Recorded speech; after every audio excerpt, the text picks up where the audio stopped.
All right, we are back again. It is Friday. I mean, the week kind of flies by. We're back here with the Forensic Happy Hour with Ryan Benson. Excited. I think this is going to be a nice take. Obviously, obviously having law enforcement, going to corporate side of it, going to academia, and so I think you guys are all obviously benefit. But remember, you have to watch the end because we always, some artifact or some super fun thing. So. We're gonna bring Ryan on right now. So first thing that we do, obviously, is we give ourselves a cheers.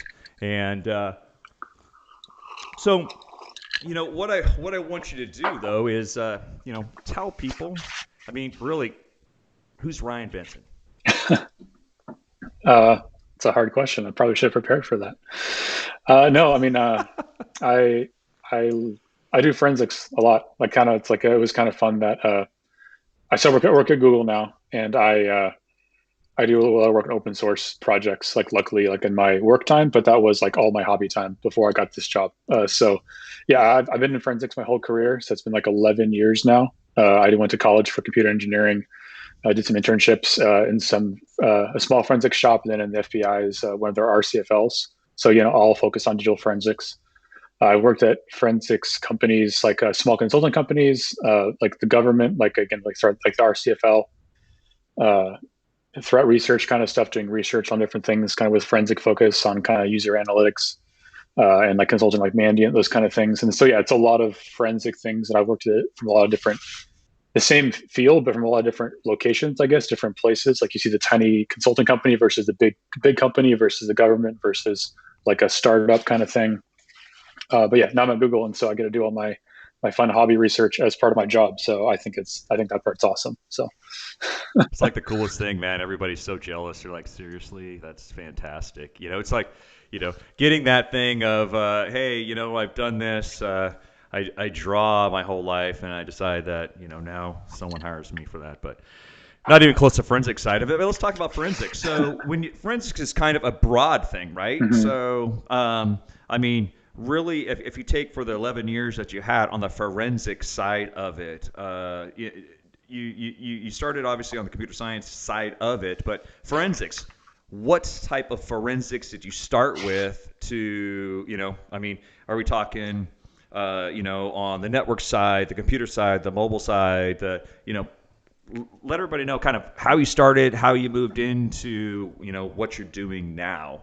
Has it always been the same thing, or has it a bit different? Sure. Yeah, I started like when I was an intern. Like, I was doing like intern appropriate things, which for a small computer forensics shop that meant going to client sites and doing lots of dead disk imaging, right? So I did my time kind of in that thing. So yeah, lots of host-based forensics, lots of imaging, lots of stuff like that's how I started out, and then we kind of transitioned from there to doing, actually doing the host-based analysis. My first big corporate job was working kind of in a SOC slash CERT for a big healthcare organization. So some network stuff, but again, mostly host based, like just using an Encase Enterprise and pulling back stuff, looking at things that way. When I moved to Mandiant, they kind of separated their analysts. Like, you had to be well versed in both sides of it, but they kind of separated them in host based analysts and network based focused analysts. And I was again more on the host based side. So I'd say I'm in general, I'm like a more host focused kind of forensic person.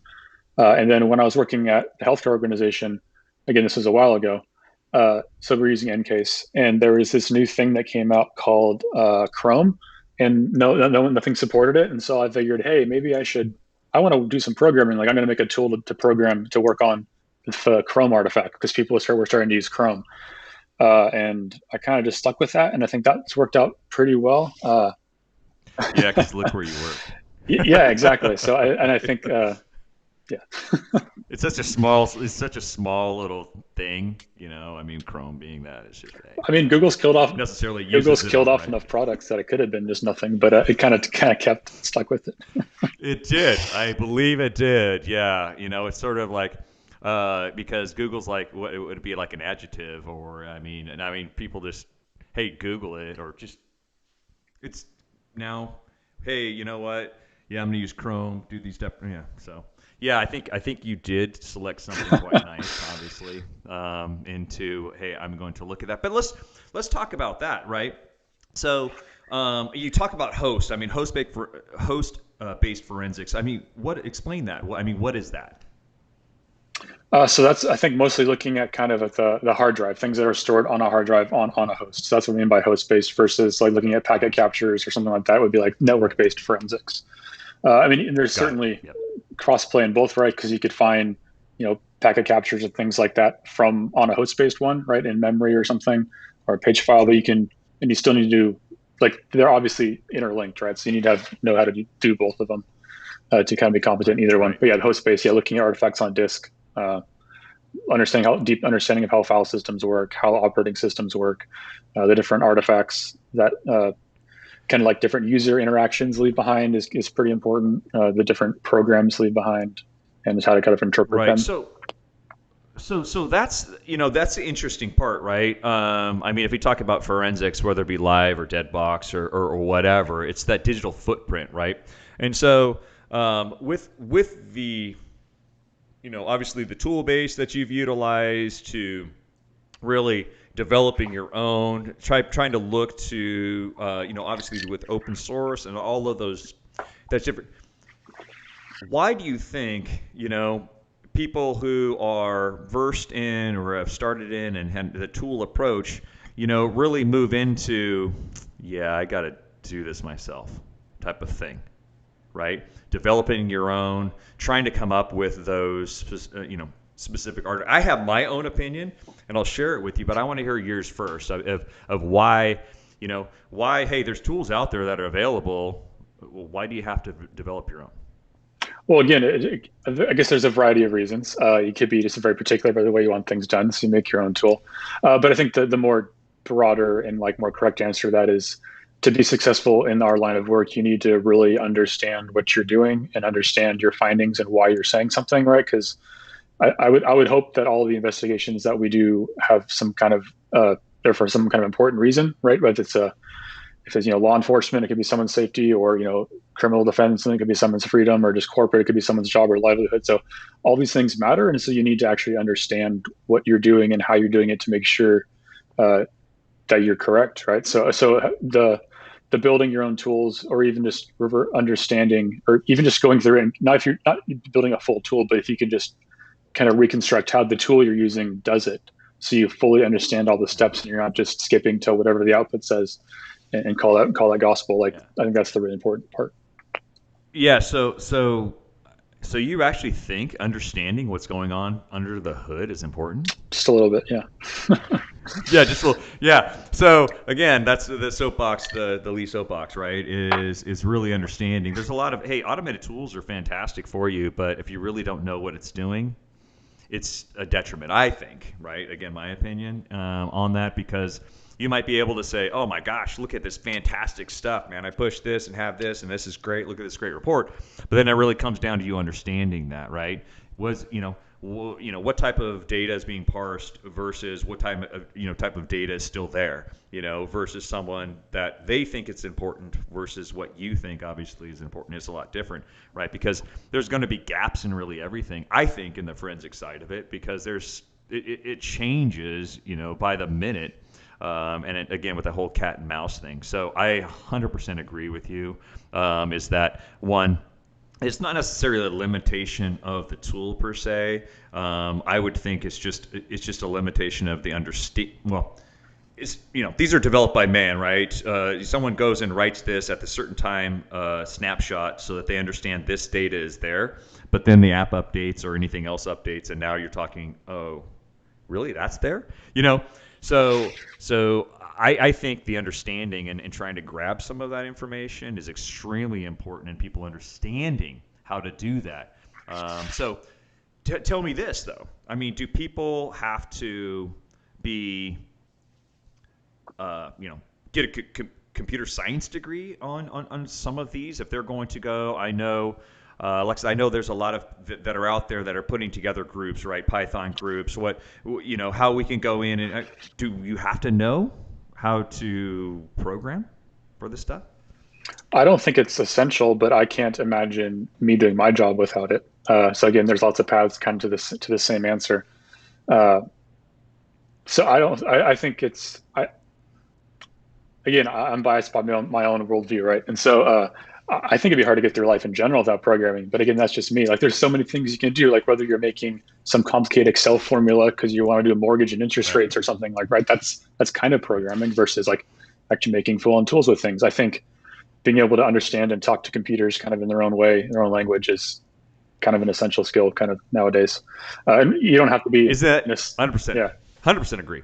Yeah, yeah. That's it, I 100% agree with that. Is that it's but truthfully, do how many? What's a percentage? I mean, again, this is our own opinion. I mean, what's a percentage of those people that are in the forensic space? And you can't talk about the awesome people, especially on the whole DFIR, the community type people. But in general, of those people who are doing investigations, the digital side of it, what's a percentage that you think under can go in and rip off, hey, you know what, actually, here I have this cookie. I need to go in and I'm going to write a script real quick because I need to go in and harvest that information, translate that information, dates and times, and make sure I have that. What would you say the percentage is? I do not have enough data to kind of tell you that, but I mean, but You're in smart. general, I guess I'll try and actually answer your question. Yeah, exactly. But so the thing with forensics is that I would love to not need a tool to do anything because I know how to do everything just that well. That's my goal. I'm never going to get there, right? So I think it is more like, do you have enough fundamentals that you can apply to when this artifact is really critical to something, and you need to understand it really well, that you can spend the Mhm. time, not do a quick script, but you actually spend the time, maybe it's a day, maybe it's a week, to make sure to teach yourself of that artifact, to make sure you really understand to do it all by hand kind of thing, and then verify that the tool works for those important cases, and hopefully you can expand your knowledge and kind of iterate outwards. So But I'm gonna, yeah. yeah, and I'm gonna put it out there. There aren't a lot of people that do that. Do I wish that there were? 100%, because it's not like, hey, remove all the commercial tools and be able to do that, but it comes down to the understanding, right? Make the world a safer place because one, I can go and either testify, I can explain to someone exactly, I can go and train someone, I can help them understand how to do it. So my question to you is, how can people, how can people get into something and be able to understand this and to, not be fed through a fire hose? So how can they go in and become educated with the fundamentals, that you speak of? Because again, that's important. There's no one, it's like taking a salesperson and explaining to them, this is exactly how the tool works. This is how it iterates through all the data. This is how it now goes and stuffs it in a database. They don't need to know that, right? But how do we put the fundamentals in front of someone? I mean, what recommendation can you give to someone for those fundamentals, either if they're just starting out or even these people that have been doing it for 20 years, that wants to know more? What can they do? I think I think you said, like you mentioned, fire hose. Like, it's really easy to get overwhelmed with all the stuff that's out there and how rapidly everything's changing. Like, there is such a volume of information. I mean, we're fortunate that there's so much good information from researchers out there on these things all the time. But again, it's also like super overwhelming. There's way too much. So I would say to try and focus on one particular tiny thing, and just kind of try and learn that. Just kind of ignore the rest and try and work on that one thing until you know it really well, and then maybe you can slowly kind of expand. Like the Chrome thing, like I got fortunate that I chose something that happened to be very long staying power and very useful. But even if you pick something that went away, like some P2P file sharing thing that doesn't exist anymore, or whatever, uh, just the fact that you went through the process of learning how that works in the artifacts, just the logical structure that you're kind of building, that you're exercising, that's going to be useful to try to understand things down the road, to kind of just like transfer and apply that. Right. Yeah. Well, so what little nugget can you give to someone? I mean, where do they need to start?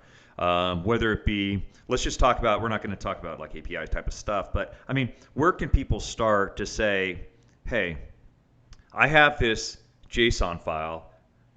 How can I go in and make it readable for someone? I mean, what kind of advice can you give to someone? Uh, I On that particular example, I'm not quite sure, but there's lots of good like free courses on programming, right? For Python, there's things that can kind of go your own style. I guess for one, there's all the yeah, like, so there's the video based courses, kind of like Coursera or something. There's these study group ones, like Alexis is doing. There's these big old machine learning kind of crazy ones that again like Google releases for free. There's book based ones if you just want to, if the book's more your style versus a video. Like there's so much information out there that there's lots of good trainings that you can kind of find to apply to that fits your learning style the best. And there's also the other part of that is that there's all these resources and the books and stuff are great. But I find I work best if I am also in parallel to like learning something from a book or from a video to finding something that is interesting to me personally and trying to apply it on that. So it kind of keeps me more engaged with learning. Right. So maybe if you're talking about your Right. JSON thing, Application. find some app you actually care about and want to reverse or figure out and take the JSON data from that rather than just the John Doe lives at 123 Main Street JSON from the textbook. Like that Right. makes it more interesting. Yeah, I think that kind of the nail on the head, and I've talked to some other guys as well. Eric Zimmerman, these guys who have really, you want to go and you take that information and apply it, right? So something that's like, okay, I'm going to read the C sharp book from front to back, and that's fantastic. And yeah, here's all the examples I can go and I can actually go and write this, but it really doesn't. You're like, okay, great, that's fantastic. I'm able to go in and take this object oriented and all this great stuff, but you can't apply it. So do you think? I mean, I think that it's extremely important to have, and I talked with Josh. I think a couple weeks ago, is because you have practical applications and things that you care about. It makes learning easier, so to speak, right? And makes it so that you can say, okay, yeah, because I'm utilizing this app. This app is pretty cool. It's not utilized by a commercial tool. How can I make this important and apply that book or that learning to that specific application, not necessarily to you're right, Main Street type of Yeah. thing. I mean, is that about, I mean, advice, I guess, to give to someone? Yeah, I would totally agree with that. Yeah. I mean, having something that makes me, yeah, for me personally, like something that keeps me more engaged with it, that makes me like want to work harder and learn it better, right? Rather than something that's just kind of dry and abstract. So yeah, I like the concrete, Mm-hmm. real world, interesting examples. So switching gears, obviously with the summit in Austin going completely online and all of that stuff. I mean, everything kind of going online, Yeah. right?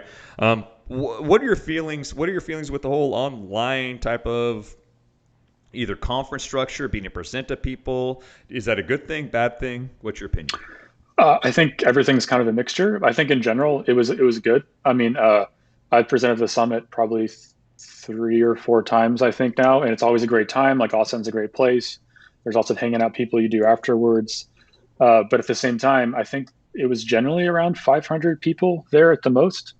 I think Sans said there's like 20,000 people that registered this time. It was So insane. I think the low number was like yeah, 18,000. that's yeah, and so it's that part's neat. It's also I think in general with all this kind of stuff going on in the world, I think it's very nice that it was free and online. So basically, it made it a lot more accessible for people. Not just there are more people to come. It's like more different kinds of people could attend and learn from that stuff that maybe that wouldn't be able to travel to Austin or take that too much time off work or pay the however many how much money it was to get into the thing. So I think the greater accessibility was also a really great thing for the summit.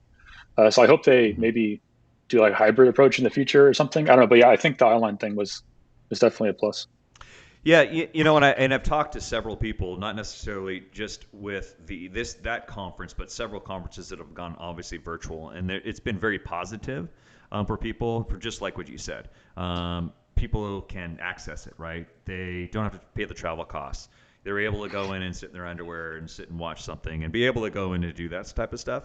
So I think that that's great because one, it gets people more informed. I'm a big training proponent, making sure that just like what can we give access to people that makes them, I don't want to say smarter, but makes what they do more applicable to obviously being successful in what they do instead of just relying on something that's saying it's right type of thing. So I think the more people that can have that and be access, I think that will be a plus. But obviously there's a downside to it. So, but I mean, what do you think? Do you think that obviously when the shift comes back to being able to, well, they'll never be normal, but being able to kind of get back out and actually travel and do these, do you think that these conferences are going to survive, or not necessarily survive? I know they will, but being able to go and have these communications live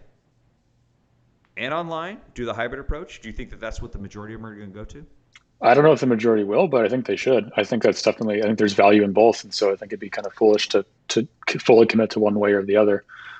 I mean, Sans already I did that agree. with the conference in the past, whereas like in a super light approach, like it was obviously skewed towards being in person, but they would post all the videos eventually online, so it would kind of trickle out. But yeah, I think all at once that was kind of nice.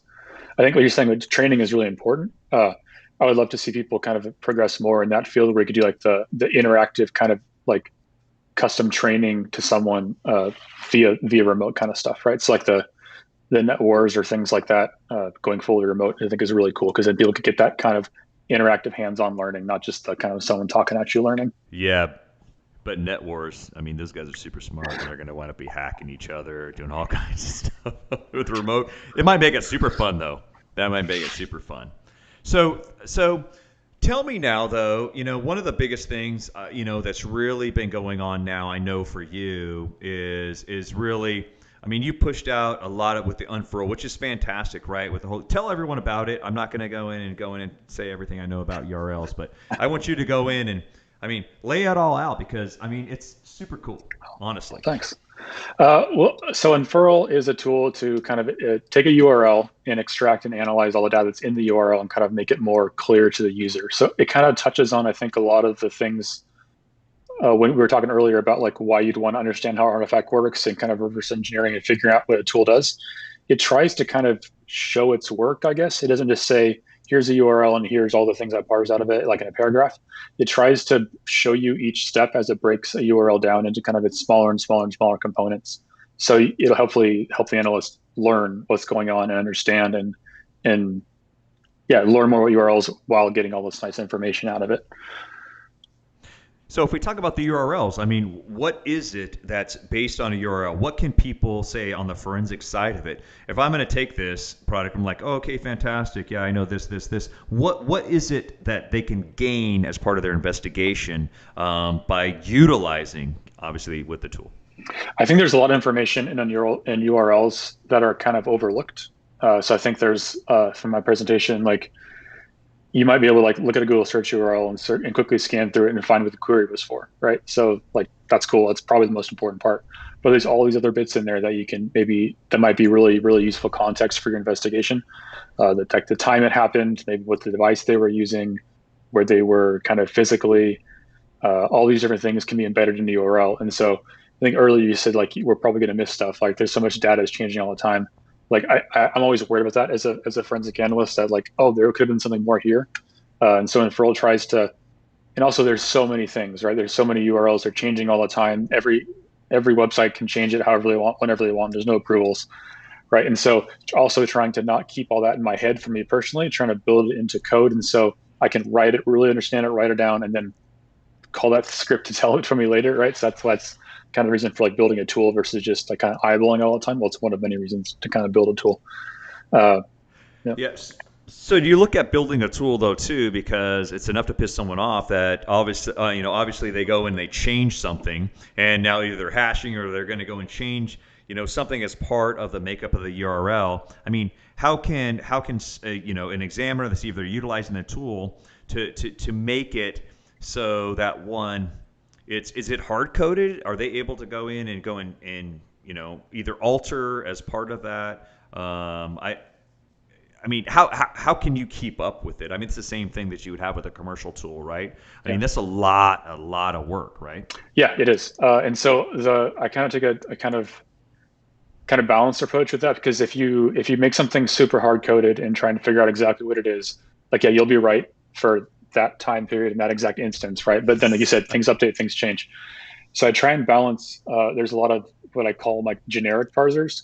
So like you might a website person might change the way they encode something, and they might make up their own encoding, but they're probably going to use like base64 or some variant of base64 or zip encoding. So basically, so I try and do these generic parsers that Unfurl can pick up. It analyzes if the input would match this, and then if the output's reasonable, it shows it. So it has these generic building blocks that, for one, keeps up with changes with the websites, because as long as they use these kind of normal things, and also lets you pick up websites that I've never even heard of. Like, because I'm always, again, Unfurl is biased towards what I'm doing, right? My experience is how I'm building things. Right. This is a website I never heard of. Unfurl, there's a chance you can still pull value for you out of it, because the generic parsers will find things that it understands and recognize, like, oh, this is a UUID v1. I'm going to pull a timestamp and a MAC address out of it, or this is something that's zip encoded or zip compressed. Let me decompress that for you. So the Right. generic Right. structural ones, I think, are much more long lasting than those, like the tailored hard coded ones are super powerful. But yeah, you said they're much more brittle. Right, and so again, that comes down to really someone, because obviously your tool's open source. If someone's like, oh yeah, you know what? Actually, I hit this website. I'm seeing what they're doing. They can go in and make those alterations to that so that the script is running, right? Yeah. So, again, that goes down to the kudos on the side of with the open source side of it, because it's really not waiting, doing this, going, hey, yeah, calling commercial tool, can you go in or support ticket because I need this to be fixed. It allows someone to do it because they need it now, right? Actionable intelligence for that specific instance. Yeah. And it also lets Yeah. you And understand what they're doing. Like if you think there's a bug, like you don't have to like do, but I mean, you still should do a bunch of test cases, but you can actually look and see what's happening if you have that skill set to like look like, okay, this is exactly what they're doing, versus like having a kind of black box if it's a commercial kind of closed source tool. yeah, no, I completely agree. Obviously, being able to do that, but it comes down to, again, the conversation that we had, before. In my opinion, is that, well, now, my opinion is not. I don't want to say it's changed, but from 20 years ago to now, completely different with the landscape, because we have there's a larger community who communicates about awesome stuff. They're able to go in and making sure that I'm able to do what I need to do and not have to rely on something. And so I think that it's progressed a little bit more to people understanding or wanting to understand really what's going on behind the hood. I think we're still behind the curve, with a lot of the people, but with people like you, with people in the community that are putting this stuff out. I mean, I've seen, and I don't want to just say it's because the silver lining of what's happened for the last 5 months, it seems like a year, is really kind of propelled this stuff. But quite honestly, I mean, I've seen a lot of great stuff in probably the last 5 months based upon the output in the community and trying to put this stuff forward for people. What do you think? Yeah, I think it's definitely. I think everybody's situation is different, right? There's some people that might have just are harnessing all their extra time now that they're at home and putting into research. There's some people that have half the time because now they're doing two jobs instead of one. So, There you go. so it's definitely a mix for people. So I'm Yeah. fortunate that my job's been very accommodating. So I think I'm still in a pretty good spot. But Yeah. yeah, everybody's different. Yeah, I think one of the things too, obviously, is it's funny because I was talking last week about, oh my gosh, with all this time on our hands, which was just kind of like we don't have a lot of time. It seems like things have gotten, just completely craziness, based upon all of, it just seems like there's more work, honestly, whether it be because more people are at home, they're creating digital stuff, they're doing not too smart things, and so I, honestly, I think it's gonna be months to be able to, months, maybe a year to dig out of trying to get back to where we are on case side, Mm. of it, just because of the initial just onslaught of people, one, being home, producing this evidence, doing that. I mean, are you seeing that? Because honestly, it seems as though it was Monday yesterday. I mean, it really does. Yeah, I mean, I'm not in consulting anymore, so I'm just more insulated with stuff that happens at Google. But we've been pretty fortunate that we're pretty, from my experience, pretty level. I mean, we're trending upwards, but that's not because of anything with this. That's just because we're adding more and more detection stuff all the time. But yeah, Right. I think that the things that are shifting a lot, right? Like your workforce being more distributed, being more at home, less on the corporate campus, and we have those kind of challenges to go through. But I think our volume Yeah. has been pretty good actually. I honestly think they're going to just tear down all buildings and just have houses because people are just going to work from home. I don't know. Okay, so I'm not going to keep you any longer, but well, I am, because always I go back to, obviously, doing the forensics. I mean, it could be 11 years ago, it can be today, whatever. Give the people an artifact that they need to. I mean, investigations that they have, something that they should be looking for all the time on the forensic side of it that is obviously going to help them in the investigation, a generic side of it, because obviously the case can be, many different types of cases, but something that they need to know to look for every time. Okay, I'll give you two. One of them is kind of cheating. So Google search URLs and for browser history, throw that in for all. There is an incredible amount of information in those kind of search queries. But the other one that I think is more true to your question is, again, browser history. I like browser stuff, but look at autofill entries, like autocomplete, like some form field assist, whatever your browser calls it.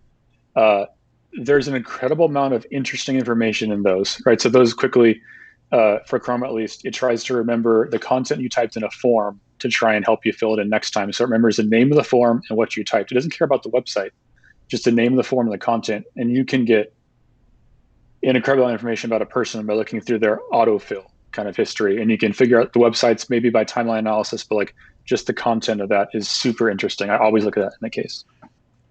Yeah, so are you saying people are lazy? No, I'm saying Chrome is super helpfully trying to record things, and they might Exactly. not understand that, and it helps me as an investigator.